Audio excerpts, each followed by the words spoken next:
Այսօր հատկանշական օր է բոլորիս համար,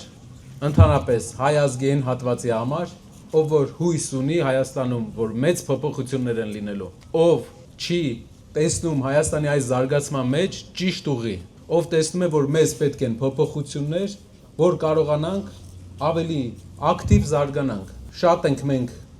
այցելել այստեղ Երևանի մյուս հատվածներ էլ, ու մի բան կարող եմ ասել, որ այսքան ժամանակ շատ քիչ է փոփոխվել Մալաթիա Սեբաստիա համայնքը 10 տարվա ընթացքում շատ քիչ է փոփոխվել, իսկ աշխարհի մյուս երկրների, քաղաքների այսպիսի մեծ հատվածներ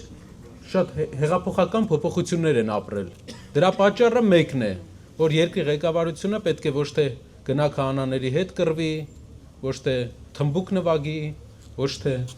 ուրիշ բաներով զբաղվի, որը ընդհանրապես կապ չունի տնտեսության հետ, պետք է զբաղվի երկրի տնտեսությամբ, մարդկանց կյանքը մի փոքր ավելի լավ դարձնելով։ Իսկ ինչու է նա զբաղվում հիմա նրանով, ինչով զբաղվում է, որտեղ մենակ դրանից է լավ հասկանում, որտեղ իր ամբողջ կյանքում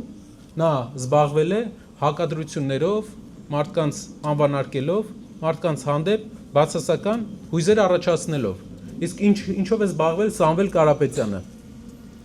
Աշխատանքով զբաղվել է աշխատատեղեր ստեղծելով,